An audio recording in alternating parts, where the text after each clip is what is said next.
అందరికీ నమస్కారం।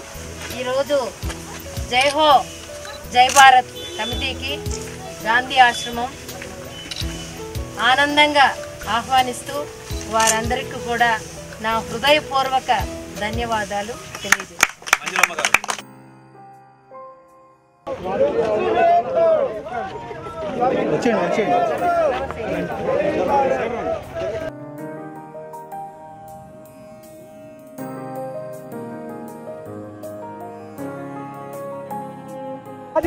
महात्मा गांधी आशयाలను సాధిద్దాం महात्मा गांधी आशयाలను महात्मा गांधी आशयाలను సాధిద్దాం महात्मा गांधी आशयाలను महात्मा गांधी आशयाలను సాధిద్దాం महात्मा गांधी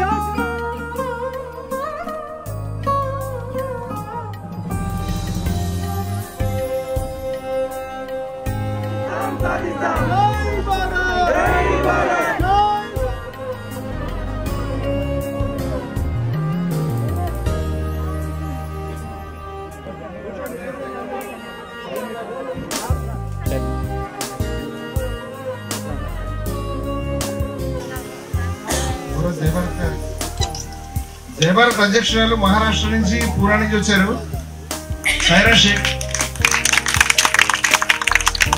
ఆమె కూడా ఆరోగ్య సమస్యలు ఉన్నాయి, చాలా శ్రమించి వచ్చారు। జై భారత్ జై భారత్ జై భారత్ జై భారత్ జై భారత్ అమర్ రహే జాతి పిత మహాత్మా గాంధీ అమర్ రహే అమర్ రహే।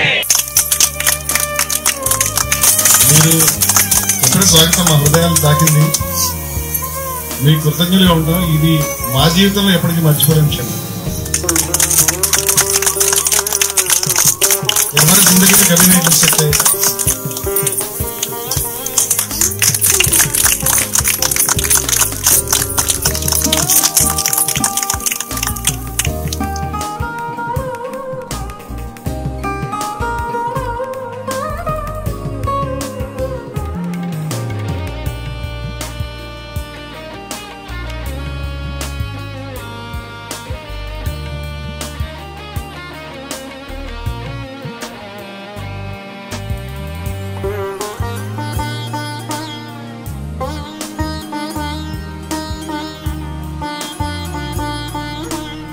పందాలో స్వాతంత్ర పోరాటం కోసం ఇది ఆ టైం పీరియడ్ ఒకటి మనం గుర్తు తెచ్చుకోవాలి, అంటే మహిళలకి కనీసం విద్య కానీ లేకపోతే ఎలాంటి వికాసం కానీ లేకపోతే బయటకు వెళ్ళడాన్ని ఇంట్లో ఎవరు కూడా అనుమతించిన పరిస్థితుల్లో వాళ్ళు అప్పుడు ఆ పోరాటం చేసినప్పుడు వాళ్ళ గాథలు తిన్నప్పుడు అసలు నిజంగా మహిళలు వెళ్ళారు చదువుకోవడానికి ఆలోచించారు, ఇప్పుడే కూడా ఉద్యోగం చేస్తా ఉంటే ఆలోచించారు। అలాంటి ఒక విప్లవ సంస్థల్లోకి మహిళలు వెళ్ళారంటే చాలా రోమాంచకంగా అనిపించింది।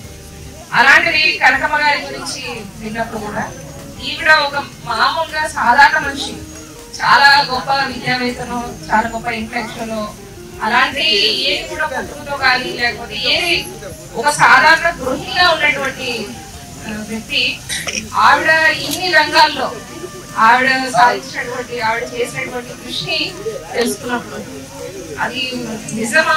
నెల్లూరులో, మన ఆంధ్రప్రదేశ్ లో నెల్లూరులో ఇలాంటి వ్యక్తి ఉందా? మన మధ్యన ఇలాంటి వ్యక్తి పుట్టిపోయిందా?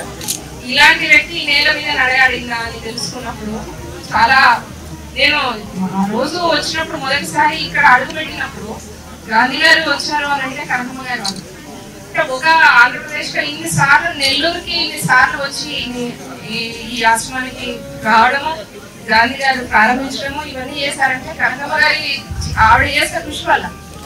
ఆవిడ ఒక ఉమెన్ అయ్యి ఉండి కూడా ఆవిడ మహిళలు ఆ రోజుల్లో అంటే దళితవాడల్లో పనిచేయడం కానీ, లేకపోతే అప్పట్లో కలరా వ్యాపించినప్పుడు వెళ్ళి దళిత పిల్లలకి వాళ్ళకి విద్య కోసము, లేకపోతే అక్కడ మందులు సప్లై చేయడానికి వీళ్ళు వాళ్ళు అని కాకుండా ఆమె అప్పట్లో తిరిగి పనిచేయడం అనేది ఎవరు అలా చేయని సందర్భాల్లో ఆమె ఒక్క మనిషి ఎట్లా చేసిందబ్బా, అమ్మాయిలకి స్కూల్ పెట్టేసి ఇక్కడ ఆశ్రమం ఉండాలి అని చెప్పేసి గాంధీ గారి ఆశ్రమం అక్కడ సేవాగ్రంలో, లేకపోతే ఆశ్రమం గాంధీ గారి ఆశ్రమం ఎలా ఉందో ఇక్కడ కూడా అలాంటి ఆశ్రమం ఉండాలి మన నెల్లూరులో అని చెప్పేసి ఆవిడ సొంతంగా దీనికి ల్యాండ్ ఇచ్చి చేయడము అనేది అంటే ఆవిడ విజన్ ఏ స్థాయిలో ఉంది అని కనకమ్మ గారి గురించి తెలుసుకున్నప్పుడు పొంగాను.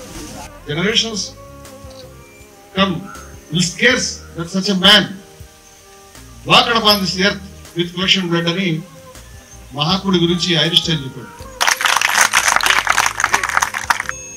ఒక మనిషి ఇంత దూరం వెళ్ళాడని అనుకుంటా, అంత దూరం వెళ్ళాడు.